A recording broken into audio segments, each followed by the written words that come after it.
We can do it. We shall do it. We pray to God for vision and for leadership. And He has given us a universal vision. A vision that will not limit our possibilities to America. A vision that will not limit our possibilities to the West Indies. And a vision that said it must be a free and redeemed Africa. Christ to crucify, Christ to despise. We appeal to you for help to suck up a leadership. When you endeavor to carry your burden at the heights of Calvary, when white men scorn you, when white men scorn you, when white men spot upon you, when white men pierce your side, or the return of one of us, that man in the name of Simon the Syrian, who put your problem forward at the heights of Calvary. And now that we are bearing our burden of being so heavy, we just ask that you to plug the man of God. Oh yes, the cause is burning, the cause is close. Only we shall not find back. Oh, sail on, almighty shepherd, sail on until the flag of the red, the black and the green is perched upon the hills of South Africa. Because the time has come for the black man to forget his hero worship of other races and to create an emulate heroes of his own. We must canonize our own saints, create our own martyrs, and elevate the positions of fame and honor, black men and women who have made a distinct contribution to our racial history. The journey truth is worthy of a place of sainthood alongside the son of Mark. This was how the Concorde William Garden are entitled to the halo of martyrdom with no less glory than the martyrs of any other race. To serve you with your brilliancy as a soldier or a statesman outshine that of any other people, hence he's entitled to the highest place as a hero among men. Because Africa created millions and countless millions of black men and women in war and peace, whose luster and bravery outshone that of any other people. So why not see good and perfection in ourselves? We must inspire our literature and promulgate the doctrine of our own without any apologies to the powers that be. That's why this hour comes up. Let sentiments and cross opinions go to the wind.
welcome to 30 Frames a Second.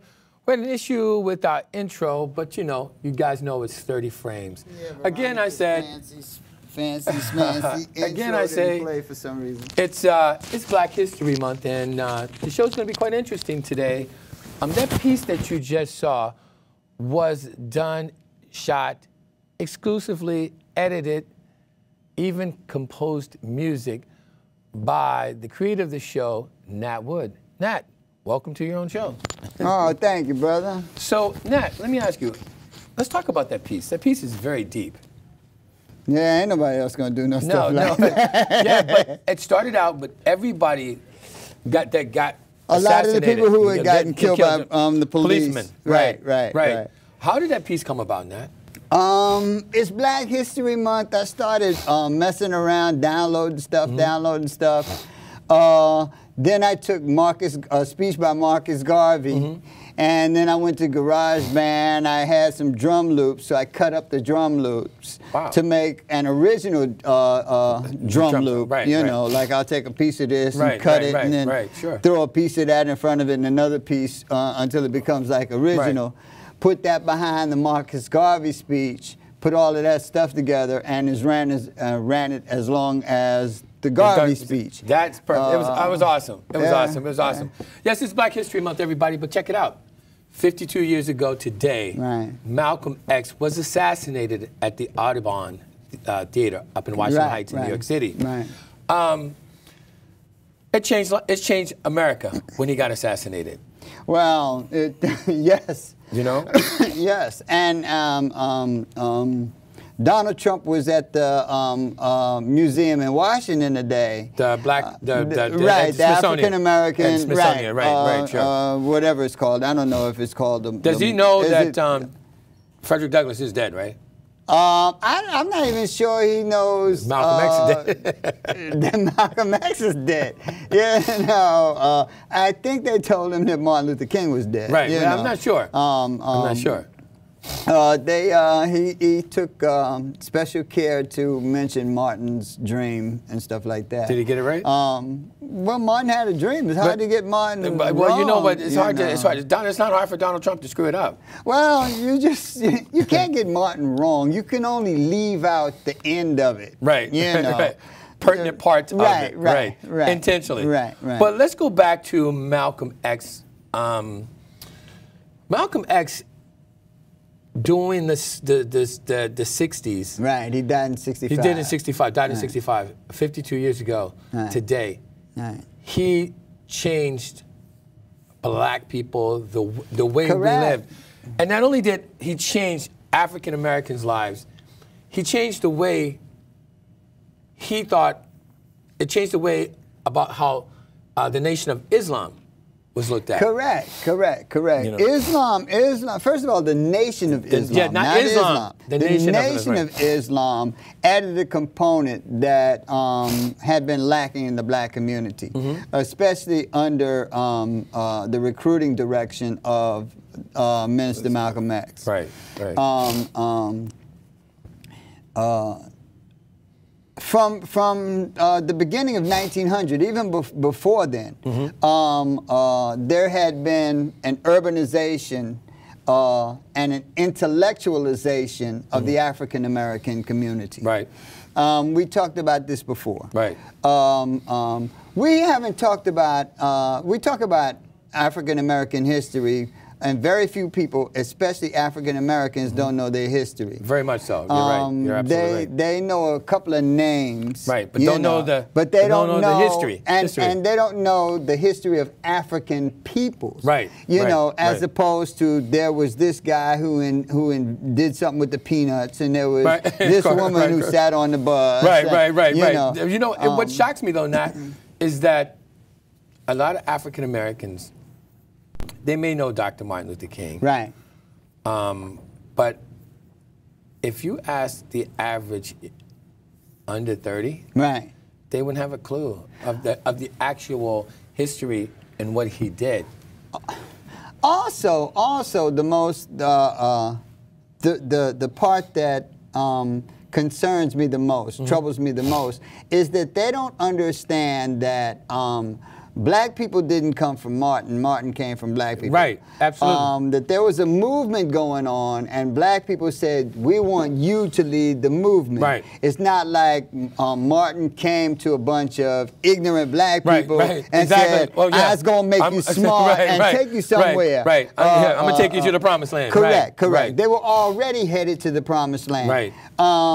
He just wanted to lead them there. He was doing it. He was doing it in a different way than we had done it. Well, JT didn't make Kool in the Gang. No, right, no. But he's out front. They made him the lead singer. Right, that's exactly right. And Martin was the lead singer. He was a dynamic orator. Right. So he was the perfect lead singer. As a matter of fact, he did not see it, but they did. They saw it, right. Right. He just took it and ran with it, pretty much. And he had foresight. He had a lot of foresight. Correct. But he did it in ways that he kind of changed it. He wanted, one, black people didn't stand up and just took the beating. No, I'm talking about before Martin. Because they never did. Well, they did though. Now, no, because, they didn't. Because we didn't fight back as much as we were supposed to when Martin came along. Martin didn't want to do it. Martin wanted to do it non-violently. And see, well, yeah. You see where we're going? We did it non-violently.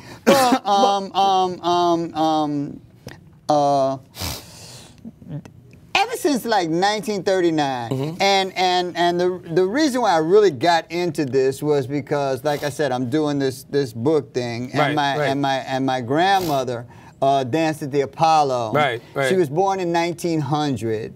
The Apollo was all white up until catered to whites people, only till 1934. Just like the Cotton Club. Right.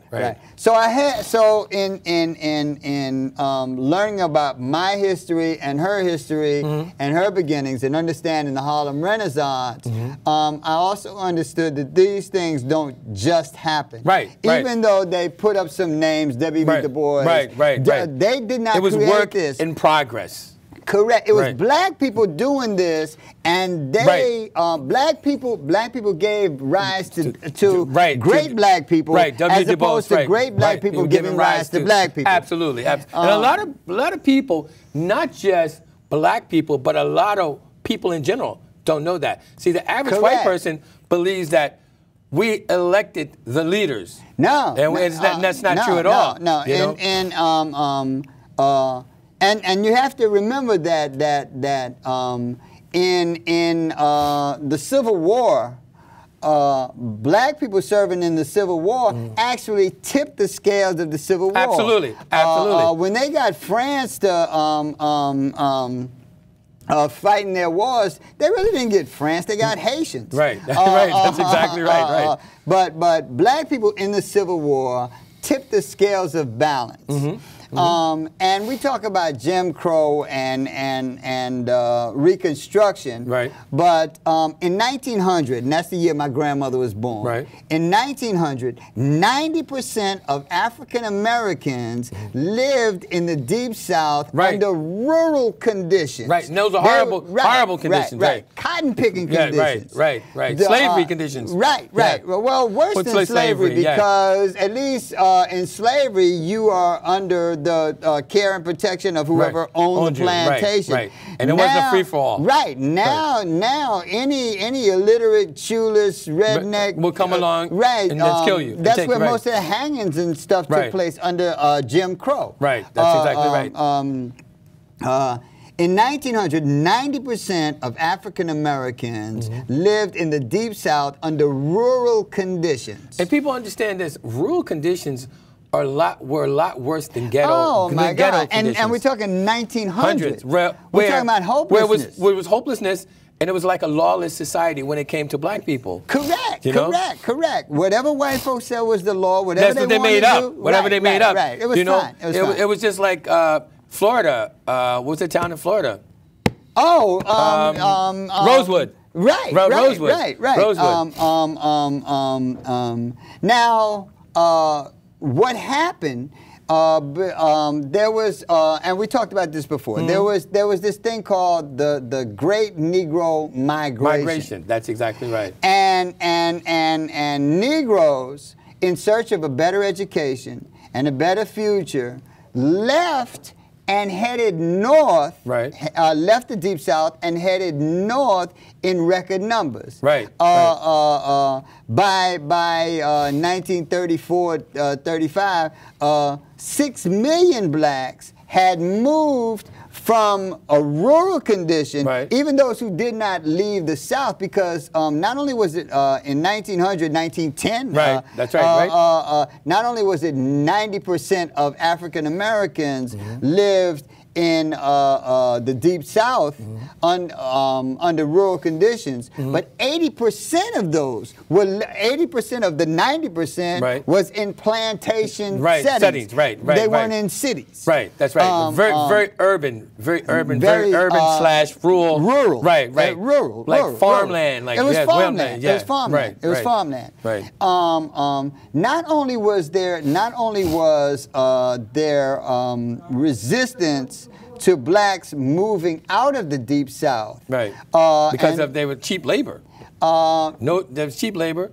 Also, no jobs, pretty much. And they were basically chattel. The United States government said you could do, white people can do whatever they want. Anything they want. There was no law that they could break in regards to black people that white people were obligated to respect. Can you imagine the hopelessness, what we've gone through as a race back in the 1800s, even in the 60s, that people should understand, us black people should understand, we are forced to be reckoned with. Black men. Correct. You know, that's the part that what blows my mind is we missing that. We went through, when you just talk about the rule in the South in the 1900s, there was no hope.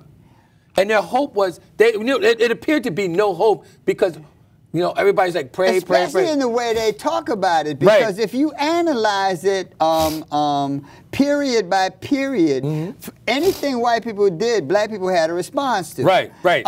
They never just took it as in mass. Now, there were some who, there's still some today that just And that's what the media and the press focused on, those who took it.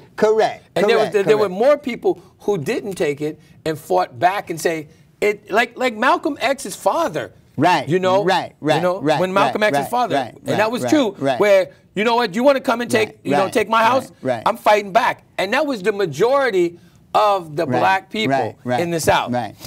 Before, like, from 1935 to 1950. Now you got to remember, all during slavery, there were revolts. There was Gabriel Prosser. There was Nat Turner. There was a lot of revolts. So they didn't just take it then.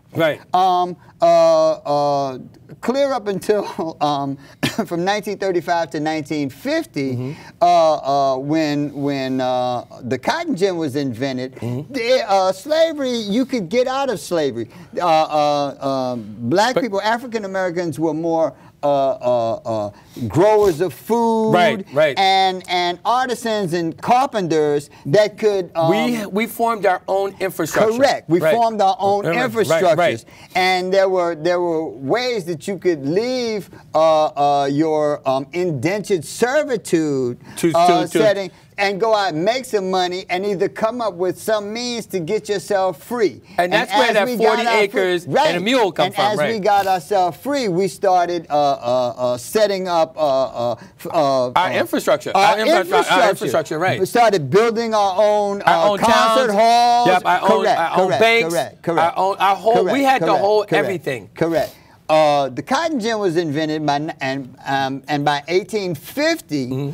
By 1850, the cotton was king on a global scale. It was the subprime of its day. It was where all the money was that moved Wall Street globally.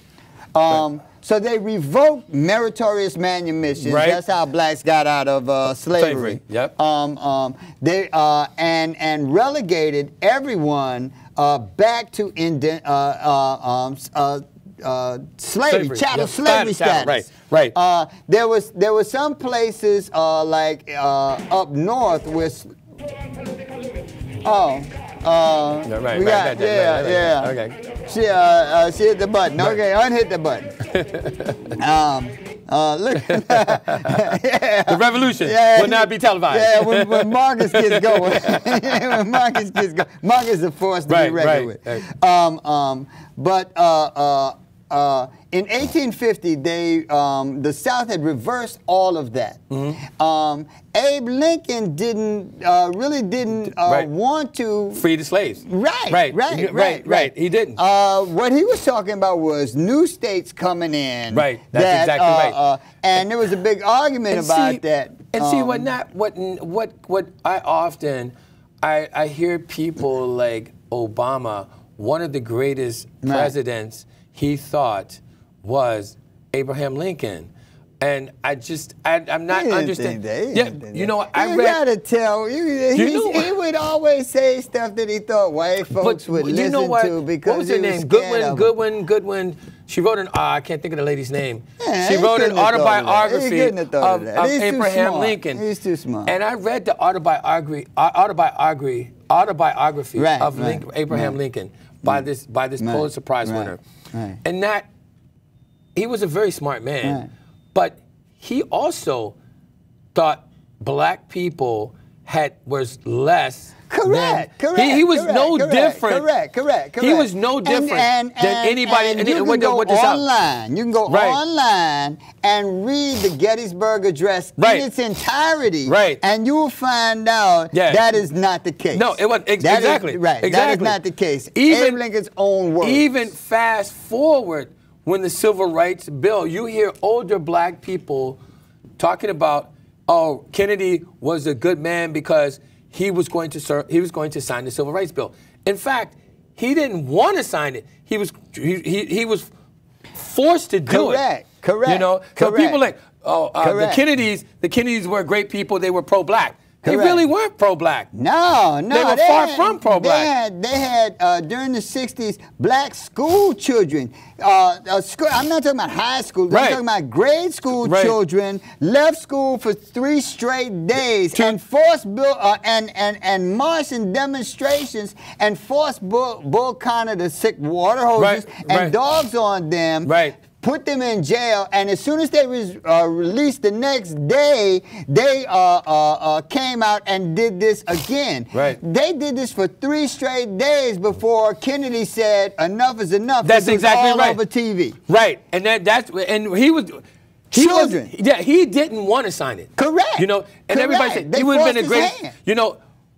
What's his name? Johnson signed it. Johnson signed the bill. He didn't want to sign it either. But Martin Luther and the black people have always not only resisted, but changed the course of history throughout the world. Exactly. Right now, we've gotten to a point, and when they talk about what's wrong with black people today, I believe, my personal opinion, is that black people abandon the direction that their ancestors and elders were going in. They abandoned the road that we were traveling in. That's it. They totally did. And now they are screwed beyond belief because is there a comeback? Can we come back? Yes. But what scares me, you and I, we live to leave a legacy. Correct. All right? And we're trying to get our black people, instead of leaving bills, leave a legacy. Correct. And it scares me beyond belief that we've lost so many generations that we can't. The hope and despair that I see, and not only in the black community, just in the minority community, it's like we just gave up. Route 66. Oh my God!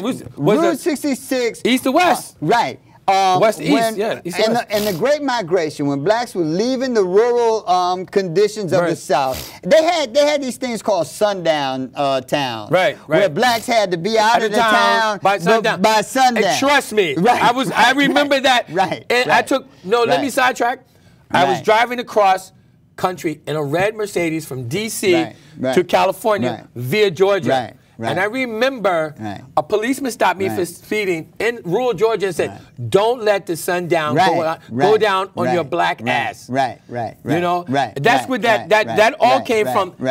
From that traveling and remember, it wasn't just dangerous traveling for blacks leaving the South and coming north or west or going to other rural areas. It wasn't just the trains and the buses. No. It was the roads. Route 66 was a dangerous road. Very dangerous. White folks would catch black people on those roads and kill them. Hang them. Not only that, but when they were traveling by cars, there was no place that they could actually go to eat. No hotels would take them. So black folks, and remember, this is black folks. This is not Martin Luther King. We nowhere near the 60s. We nowhere near the 60s. That's right. We haven't even gotten to World War I yet. Right, that's right. Black folks at World War I and World War II, black folks established their own little bed and breakfasts and whatnot. Right. It was just like, it was almost like the Underground Railroad. There was a man, his name was Victor Hugo Green. He was a postal worker in Harlem. Right. He came up with this book called The Green Book. And in the Green Book was listings of all the places that black folks could go where they could stay at and eat and whatnot. But you know what's crazy? If you look back, Nat, this was nothing more than the Underground Railroad. Correct. But we don't get black people don't get credit for being bold, for moving forward. Because we were black people today. And you know, guys, when I say this, I'm not a racist. You guys know, God knows I'm not a racist. But we seem to think it's good for America. Forget the racist stuff. But if black folks are achieving and they're raising their families and they're an asset not only to America but on a global scale, that's not racist. No, you're right. Good for the world. It's good for the world. But what kills me is that I think black folks, minorities, are too afraid, or white folks are too afraid to we can sustain. We always have sustained. We thought we had arrived and we disowned our parents and we our grandparents. Abandoned everything. We abandoned everything. Every road that they were traveling, everything that they were trying to do, the sacrifices they made for us. I used to do a show, Nana Camille Yarbrough. And the name of the show was Ancestor House. And she was always talking about this specific thing. And when you're doing the show week after week after week, sometimes it goes in one ear and out the other. But in researching this stuff and finding out how tenacious the African American community has been since the beginning into building a better life for themselves and for their children, you have to understand that what she was saying was dead on. But let me ask you this, Nat. We all through when we built, she's still here. She ain't gone nowhere. When we built our own infrastructure, the government, the white man, tried to do the exact same thing. They tried to put drugs in our community. It didn't work. It never worked. Explain to me, this is why people always get upset with me. Just because the drugs are in our community doesn't mean that we should take it. Correct. Doesn't mean that. And it also doesn't mean that because you take it, you are necessarily disqualified forever. You know, but see, I mean, life is a series of ups and downs.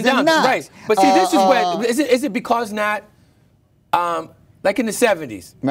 You know, the government filled our community with heroin. Do you think, or in your opinion, is it our responsibility, individually, community, black people as a whole, that just because it's in our community, just because he put it there, doesn't mean we have to take it? Well, he was insidious about it because he didn't put it just in our community. Heroin has always been around. What he did was put it in our grammar schools. And grown people can make determinations about what they will or will not. But they put heroin, they made heroin, they marketed heroin specifically to children. Anybody under 18. All the schools. All the schools. Nicky Barnes, project houses and Nicky put it on Barnes, the right. It was J. Edgar, Nicky Barnes, right. and the mob. What's his name? Frank White, Frank Lucas, Frank Lucas, and all those guys. Right. You know, they did the unspeakable. They poisoned their own children. And you know nobody poisons your own children, not even for money. So it's nobody. So it is our responsibility then. It's the black people. That the government put out Frank Lucas and Nicky Barnes. But I grew up in that time. Right, you were there. But 110? My strength has always lied in the fact that whether I was up or down, I always had an identity. Right. I always you weren't lost. I was never lost. Let's take that call real quick. I was struggled, but I was never lost. To the point where you can't come back. I had my grandparents and parents and uncles, and I remember everything they said. Welcome to 30 Frames, brother. Hey, brother, how you doing? What's good? You're on. Excellent. Can you hear us? I can hear you. Can you hear me? Excellent. We hear you fine. We hear you fine. Oh, okay. You know something, gentlemen? It's amazing that you brought up that reference with the Kennedys and black folks. And anybody that, we've run around for years absorbing JFK and how many black people love JFK. But if people really want to find about the real JFK, just look up Medgar Evers, Dick Gregory, and JFK. Because you'll see that JFK did not want us to have voting rights. Nope, that's right. And he told Medgar Evers that Martin Luther King is crazy. Right. And you shouldn't be running around with him. And this is a phone call that Dick Gregory received himself. Dick Gregory, another person that made a sacrifice for our people and a civil rights icon in his own right. Now, it's going to take more than a little photo op at the Black Museum with Trump and the rest of his cronies, with a little Ben Carson in the background and all these other blacks in the background. We have always, it's not as dark as Donald Trump makes us think it is. We have seen the light way before Donald Trump came around. And we have to realize that this is not the end. This is a wake-up call. Absolutely. This is a wake-up call for all of us, because this man is already talking about running again in another 4 years. And we got 4 years to make the necessary corrections we need to make. That's right. Gentlemen, you guys, since Nat Wood has gone on that tirade, you guys have really stepped up their game, and I want to compliment 30 Frames, Nat Wood, Greg Lester, thank you, and the rest of the staff for doing an excellent job. Thank you very much. On keeping on people informed, because Tuesday is Education Day for me with this show and Community Cop, and I want to thank you guys. Thank you, brother, for doing what you do. Thank you so much for watching. Oh, God that was bless awesome. You, man. That was awesome. Man. Thank you know you, what? Man. It's calls like that fuel me to come back. That's one of the reasons why I come back. Because I feel personally it's my obligation to sit across from you as you feel, to bring what we know. We don't own knowledge. It is our job to pass it on. And I really want to say commend you and thank you, because I didn't you were set, brother. I mean, and I brought you into the lion's den. I mean, but you know we don't take no prisoners. No, we don't. You know, but you win, lose, or draw. I don't care who does what. We come at you in one way. You know, you like it, you don't, you don't. But you know what? You know what, Nat, coming here, you know, I do this because, like you say, I'm down for the fight. You know, nothing changes. Just not what I own, not what I have. When I walk out into the world, guess what they see me as? A black man. So the fight still continues, and the fight will always continue. The struggle is very real. And sitting across from you, I've learned a lot. I learn a lot from you daily. You know, people think that we just hook up here. No. I talk to that almost every day of my life, a couple times a day. And you know what? You're very, you know what? I can sit here and say, that Nat, because of TV, when I came to New York, all I wanted to do was be on TV in New York and be on the radio, control my media. Right. But I'm like, oh my God, nobody, I'm not feeling it. And then I found you. Listen, when I first got here, and I first started producing in '95, somebody asked me about this last week or so. In '95, I come to Eminem. Now, I had never done anything on this scale. Neither have I, right? I take the picture, it comes out, I shake it, blow on it, bam. Right. There it is, Gordon Parks. Right. I get here, and there's a couple of things happening that I see. Now, I start watching cable access. Right. And I know kind of what I want to do, but I don't know how I want to do it. Right.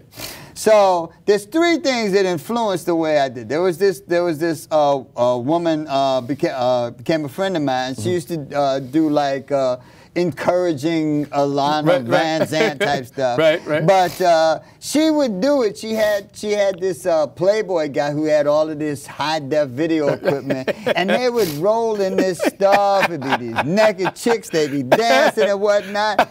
It was exquisite. Right. Okay. Right. I also saw this show where this guy had videotaped all of these jazz musicians playing in Tompkins Square Park. Right. So it's gritty. Right. And the third thing I saw was a show that Veronica Kitt did, The Million Man March. Right. She was down in it. And I said, and guys, you know what? But I got to say this, guys. That ended up my I have total to say direction. This. Nat and I, we sit here, but we're talent. Right. We're talent when we sit here. Right. But behind the scenes, Veronica Kitt, Sheila Barry, and a few others, those are the ones who make this show. Veronica Kitt is she owns the People's Film Festival. Right. And I got to say, she's probably one of the best editors, TV people I've ever and television producers. I sit behind with Veronica, and I'm like. And I'm gonna tell you, there's a lot of people who are quite famous today. Right. But and Veronica would drag me to places I didn't actually want to go. But the whole Diallo thing, Amadou Diallo. That stuff we wrote. Right. Many of the people we've known for forever. like decades. Forever. You know. Yeah. And it's because of the work we do. Right. And when you put it in, and I got to tell you, people, and I don't want to get off this a little bit, but to come to live in New York City, anybody who wants to be in media, their goal is to come to New York City and be on TV. When I first moved to New York City 25 years ago, I'm sitting in a coffee shop, and I was like, damn, I want my own talk show. And some guy told me to come down to MNN. When I came down here, I'm like looking around, and I'm like, who's the best? Right. And then I remember running into you, and I'm like, excuse me, sir. I've been watching you with was it Community Cop? Right. And I remember going, hey, you're Veronica. How can I get in this clique? Not just Community Cop. Yeah, there's a bunch of shows. Because Community Cop is very in your face. Right. But we also have done stuff. In the we field. work with Joan Allen. Yeah, in the field. Where she does all of this black theater stuff. So we brought everyone in black theater, the Adelco Awards. We put all of them on the air. Right. We work with activist legends like Florence M. Rice and Nana Camille Yarborough. Both of whom are legends in the field. We work with them week after week after week, all in and out of the studio. Yeah, but you know what? One thing I do have to say. Well, we're gonna take this call. 1 second. Don't wait. Yeah. 1 second. One thing I do have to say though, you guys are so serious about this that just because you come down here and want to be a producer, you got to be serious. You got to have standards. You got to put your back in it. Because if you don't, they're not messing with you. Caller, welcome to 30 Frames a Second. Hello, Mr. Nat Wood. Good afternoon. How you doing, brother? I'm all right. You don't even remember this, Mel Phillips. I work with you. Hey, Melvin. How you doing, Melvin? Excellent. Guys, turn them up a little bit.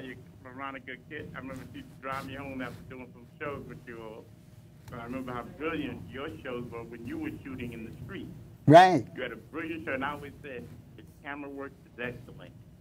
then I remember working with you with Oliver Richardson. Oliver, woo! Right. We worked together. You've always been a great inspiration to me when I was down there, and you were always patient with me. Because I think I did come after you. Right. You always excellent. There's no question. Yeah. I didn't know how deep your knowledge was until I watched the show here. You're Mr. Greg Lassiter. You keep doing what you're doing. Thank keep you. us on top. I have a lot of respect, much love for both of you. Melvin, thank you so much. Oh, thank you, brother. Melvin, I got to give you a shout out on the book. You know that, right? Yeah, we work. Okay. I got to give you a shout out on the book for calling in. Thank you very much. All right, Melvin, thank you so much for calling, brother. Have a good one. All right, you too, brother. Nat, you know what you do? I have to say this. When it comes to not just black history, Right. not just politics, Right. you are well versed in the world. Well, let me say this. What the entertainment industry is putting out and calling it historical, accurate depiction of black people is a disgrace. It's incorrect, It's a too. disgrace. And it's I incorrect. mean, we are either selling dope and shooting up the neighborhood, Disrespecting women. or we on the damn plantation, Yep. or close to the plantation. Yep. I got nothing against August Wilson, Right. but damn, ain't none of y'all ever been in the elevator? You know? Oh my God! So true, brother. So true. It's all of this. It's all of this. I've been sitting here, you know. It's almost a shucking and jiving kind of thing. But it's not accurate and it's not fair in terms of the movement of God's people. It's insulting. Like, it's insulting. It's insulting. Bob Marley, Right.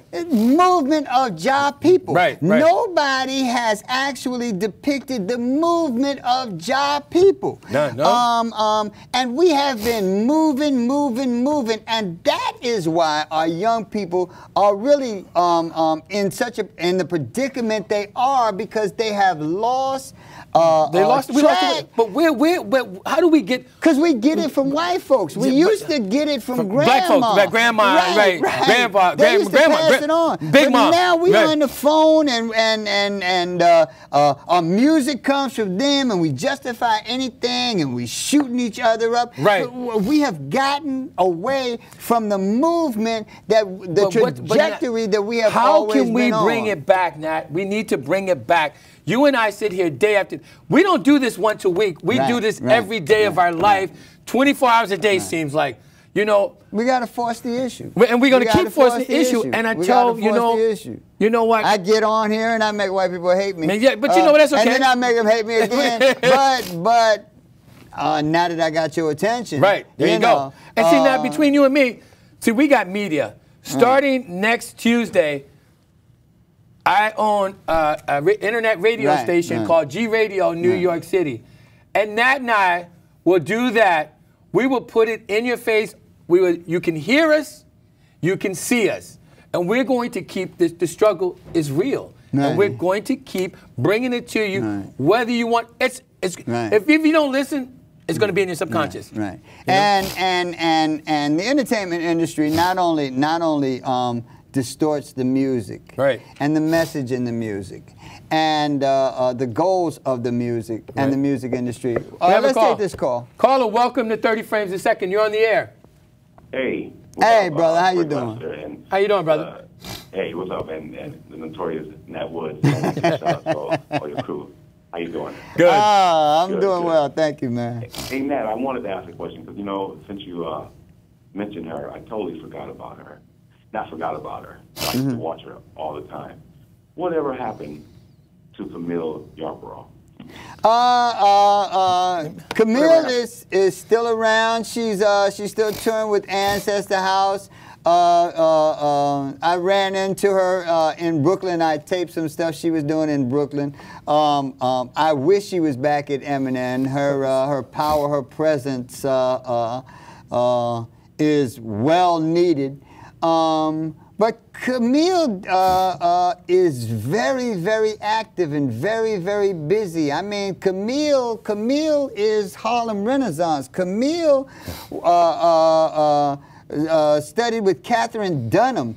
Camille has done film. She's a performer. She has a band. She's always she's an author. She writes books. She tours with her band. So Camille is very, very, very active. But you're right. When she decided to concentrate on some of the other things that she does, there was a hole that was left. There is no replacing the people that I've worked with, like a Camille Yarborough or Florence Rice, you know, or even like to some degree 30 frames a second. Right. You don't replace that. Yeah. I mean, you can put other things in, but when that is removed, it's unique. Yeah. And but the short answer is Camille is knocking them dead. She's killing them. I'm gonna go out of my way to make sure that we get Camille here. We're gonna drag her off the stage one day and get her here so that she can bring her wisdom back to 30 frames a second. And anybody who sees her in the street, tell her Nat Wood is looking for, you know, that the people have been asking for. Well, okay. Well, my question was too. I really appreciate that. Thank you, because I was. You know, I knew she was active and busy and a superstar. I just, you're right, there was like a super hole left, on the weekend. So yeah, it's Saturday. It was right. Yeah, it was. But my question is, what is, I don't know, the present, the future, the now for the state of black young folks? Young folks. Oh, my God. That's a good question. Elderly community. Oh, my God. You know, That's there's a great question. You know, we say, you know, can we make it back? Can we come back? Mr. Lassiter, I totally understand where you come from. I think about that all the time. I think it's over. I think as a whole population is over, but maybe as a small collective, we can do something. But what is a counter? You know, there's something always comes out of, you know, there's always some type of lotus flower. What is the lotus? What will be the lotus flower in all of this debacle? I'll hang up and I'll let you talk. Thank you. You know what? Thanks for listening, brother, and thanks for watching. That's a great question, Nat. And you know what? Let me say this, Nat. I'm verklempt, and you know me, Nat. I don't ever give up. But the sadness is, like our viewer said, what is the answer? I mean, we can sit here. And it's like knocking on wood. It's like knocking on cement. If you're knocking on the door and you're not answering. Whenever you look at the way things are, if you want to get some insight into the way they will be, you need to look at the way they have gone down historically. Right. That's right. There is no question that we are in a tremendous state of crisis. We got like 2.5 million young people in prison. Oh. A lot of them are mixed in with violent offenders, offenders, and most of them are not violent offenders going in. But a lot of them are not even charged with crimes and stay in there for years. There are young black people who haven't even been charged with crimes, like Khalif Browder, who was never charged with a crime. But once you're in there and this violence is coming at you, you only have one choice. You're a product of your environment. Right. You either respond the same way, or you are overwhelmed by it. Right. This is my answer to his question about what do I see. Like I said, I temper my beliefs with what I have experienced in the past, what history teaches me. And history teaches me that we have been confronted. We have been confronted with all sorts of horrible obstacles. I mean, all during we spoke of Jim Crow and the Reconstruction. Hanging was the least of it. I mean, they burned us alive. They cut off our genitals. They had black people. Right. That's physical. Right. We never lost sight of who we were. Exactly. In my own personal life, I make this observation. My children were just like me, but in defiance of me. Right. My grandchildren are just like me, but in defiance of anything that comes against me. That's exactly right. And so that's what. I do have hope for the future. But you know what? You know what, Nat? That's good. Not to cut you off, but that's what scares me. Right. We need, like your grandson. Right. I've never met a kid that age that had so much inspiration. He reminded me of us growing up. We strive to be somebody. You know, other than we never grew up wanting to be. I never wanted to be. I played basketball in college, but you know what? It never dawned upon me that I want to go to the NBA.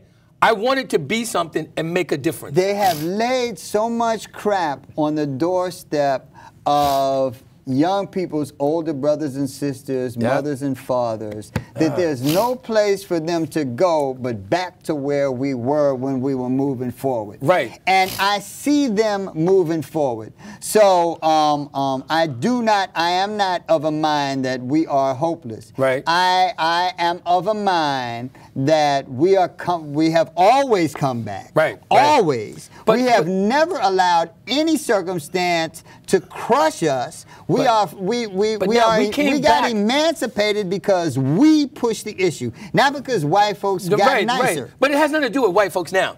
It never has anything to do with white folks. But now, white folks are just an impediment. We came back though. Now we came back and we came back again and again. And we're gonna come back again because we had a strong family structure. Correct. But we don't have that now, Nat. Yes, we do. But we do. But Nat, yes, we do. Okay, you say we do. Right. When I went home, my grandchildren don't just have parents, but they have elders, and they respect their elders. But Nat, so do mine. But Nat, here's the thing. But the majority, I really believe it does, and we need to go back. It takes a village. We are in a bad way. We're in a horrible way. I'm not debating that. Yeah, but we need. The parents are not going to do it.